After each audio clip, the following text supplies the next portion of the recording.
Srećom, samo što je ljubav jedini slučaj gde se u nesreću srlja svojevoljno. Martirologija ljubavi je bezgranična.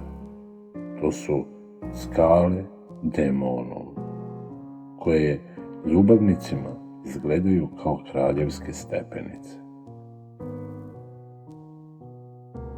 U ljubavi ne stradaju samo ljudi koji su mekog srca, nego naprotiv, najvećima stradaju baš oni koji mesto srca unose svoju grubu sebičnost, svirepu želju da osvoje i potrebu da despotski zavladaju.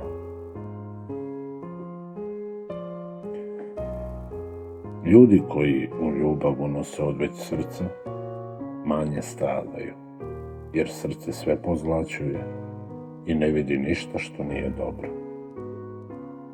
Egoisti su u ljubavi prirodno osuđeni na muke, jer je ovdje ljubav za ženu svedena na najmanju meru, a brutalna ljubav za sebe postala nepomirljiva.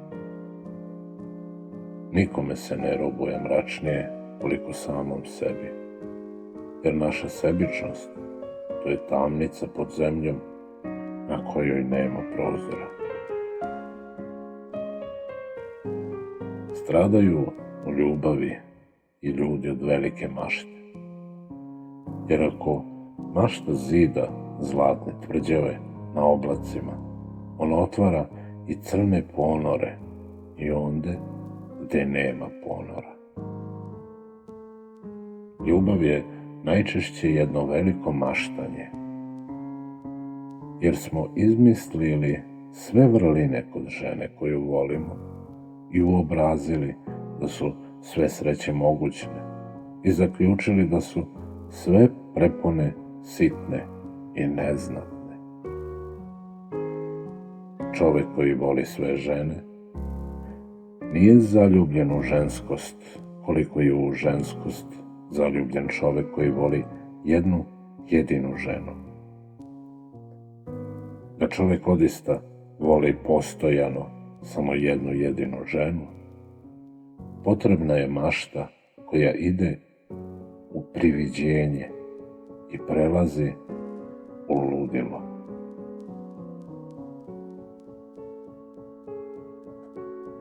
Tako su i pesnici, kao ljudi od mašte, uvijek bili veliki stradalnici u ljubavi. Srećom što u ljubavi pesnici nisu i fanatici, jer nikad ne vole samo jednu lepotu, niti se zato ograničavaju na samo jednu ženu.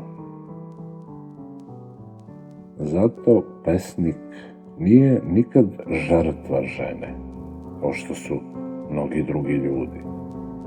Pesnikova je ljubav sveobimna, a u toj sveobimnoj ljubavi je žena samo najsavršenije umetničko delo. Najsavršenije, ali ne jedino. Zato nema pesnika samoubica. Oni su se čak branili od ženske isključivosti i ljubavne tiranije, često vrlo oporo i bezdušno. Ovidije i Byron bili su najveći cinici u ljubavi. Ovidije, ljubavnik lepe Korine, savetuje: nemoj se ustezati da ženi sve obećaš, zaklinji se svima bogovima da uvek govoriš istinu. Igraj se ženama nemilosredno, varaj varalice. Veći deo njih pripada perfidnoj rasi, zato pusti neka se uhvate same u svoje mreže. Byron je bio očaran kad mu je gospođa de Stael rekla da on nema prava na ljubav, jer nema srca ni sposobnosti za lepu strast, i da je takav bio celog života. A Byron ovde dodaje Ja sam odista bio očaran kad sam sve ovo saznao, jer nisam o tome imao ni pojma. Žene su se uvijek pesnicima krvavo svetile.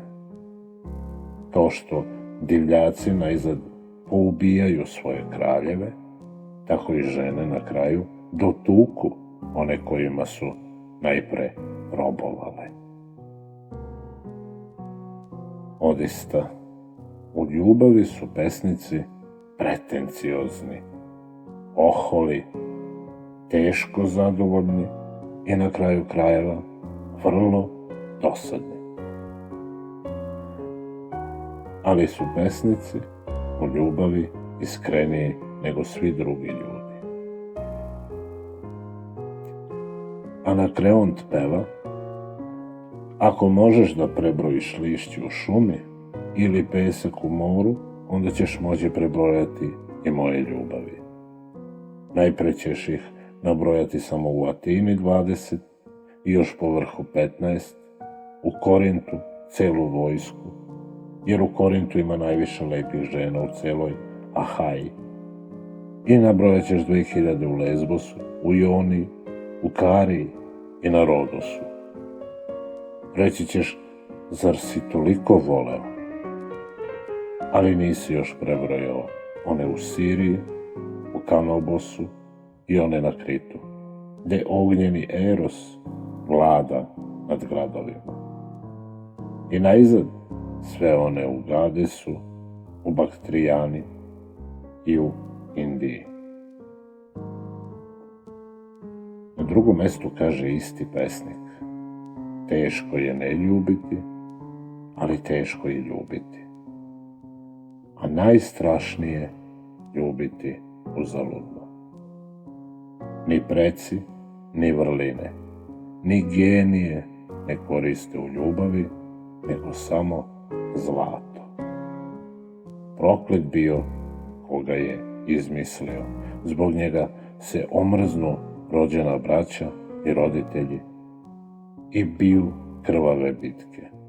A što je najgore, zbog njega stradamo svi mi koji ljubimo. I na trećem mjestu: a sad, čemu mi služi moj štit? Ne mogu se njim odbraniti, pošto se moja bitka bije u meni.